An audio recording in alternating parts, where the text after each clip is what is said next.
ఇప్పుడు బైరెడ్డి రాజశేఖర్ రెడ్డి మీడియాతో నీటి వాటాల విషయంపై మాట్లాడారు. నీటి వాటాల విషయంలో ఇరు రాష్ట్రాల మధ్య ఘర్షణ వాతావరణం ఉంది. రాయలసీమలో ఎక్కువ ఆయకట్టు సాగు చేసుకోగల ప్రాజెక్టులు లేవు. గండికోట, వెలిగొండ రిజర్వాయర్ల కెపాసిటీ 100 టీఎంసీలు కూడా లేదు. నాగార్జున సాగర్, శ్రీశైలం ప్రాజెక్టుల్లో సిల్ట్ పేరుకుపోయి కెపాసిటీ తగ్గిపోతోంది.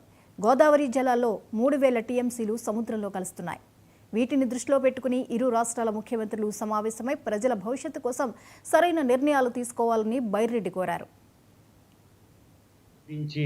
ఆంధ్ర స్టేట్ విడిపోవడం, తెలంగాణ ఆంధ్ర స్టేట్లు కలిసి ఒక రాష్ట్రం ఏర్పడడం, ఆ తర్వాత మళ్ళీ తెలంగాణ విడిపోవడం మనం చూస్తూనే ఉన్నాం.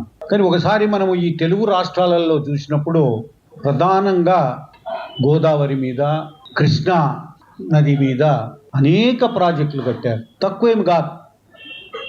ఒక్కొక్క ప్రాంతంలో చిన్న పెద్ద భారీ ప్రాజెక్టులు ఏ రాష్ట్రంలో లేవు. ఇన్ని వనరులు కూడా అట్టనే ఉన్నాయి కాబట్టి ఎన్నో ప్రాజెక్టులు కట్టుకుంటూ పోయారు. ఆ మాటకు వస్తే గోదావరి మీద తెలంగాణలో ఎంటర్ అయినప్పటి నుంచి కూడా మళ్ళీ ఆంధ్రప్రదేశ్లోకి ఎంటర్ అయ్యే వరకు అనేక ప్రాజెక్టులు కట్టారు.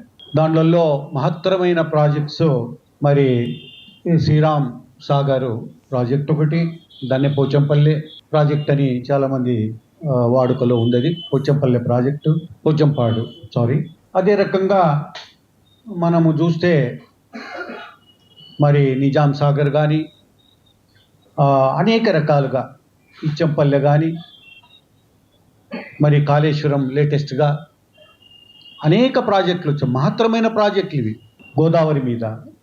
అదే రకంగా మనం చూసాం స్వాతంత్రం రాకముందే మరి గోదావరి మీద ధవళేశ్వరం ప్రాజెక్ట్, అది ఆర్థర్ కాటన్ గారి చలువ వల్ల ఏర్పాటు చేయడం. ఆ జిల్లాలకే ఎక్కడ లేదు ఈ దేశంలో.